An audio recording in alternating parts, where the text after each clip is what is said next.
మీరు ఒక్క మాట చెప్పండి, మనం పెద్ద సైంటిస్టులు కంగారా? వృక్షశాస్త్రాన్ని గురించి రాసే సైంటిస్టులు ఉంటారు. రకరక ఖగోళ శాస్త్రాలన్నింటినీ బాగా చదివిన సైంటిస్టులు సైంటిస్టులు ఉంటారు. వృక్షశాస్త్రము గురించి చదివిన వారంతా వృక్షముల గురించి చెప్తారు. ఓకే, కొంతమంది ఇంకా ఉంటారు కదండి సైంటిస్టులు. మొన్న ఇస్రోని పంపించారు. ఏమండి, రేయింబగలు మొన్న ఈ మధ్య సూళ్ళూరుపేటకి వెళ్తే, ఈసారి ఇంకా మేము వేరే రీసెర్చ్ చేసి ఇంకా చాలా పంపిస్తున్నాం అన్నయ్య. మన దేశమే అన్ని దేశాల కంటే సంపన్న దేశంగా ఉండేటట్లు చేస్తున్నామని అందులో పనిచేసే వ్యక్తి ఉద్యోగస్తులకు ఆయనంటే సూళ్ళూరుపేట వెళ్ళినప్పుడు శ్రీహరికోట నుంచి వచ్చి నాకు చెప్తున్నారు, ఒకసారి రండి అన్నయ్య మీరు అదంతా చూపిస్తానంటే సరే అన్నాను.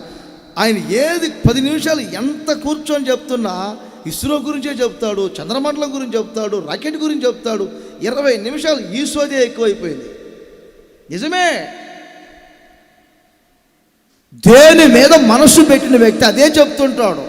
నేను ఎందుకు మనం పెద్ద సైంటిస్టులు అని చెప్పాము తెలుసా? దేవునిని తెలుసుకోవటానికి, దేవుని గురించి రీసెర్చ్ చేసే సైంటిస్టులు మనం అంతా.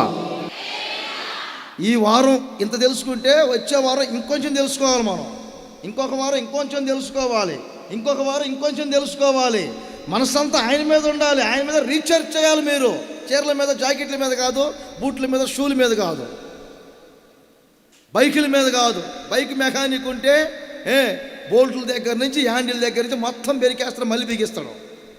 దాంట్లో పెద్ద రీసెర్చ్ స్పెషలిస్టు. కొంతమందికి నేను సైంటిస్ట్ అండి. దేంట్లో సైంటిస్ట్? నేను ప్రవీణత నొందిన వ్యక్తిని. నా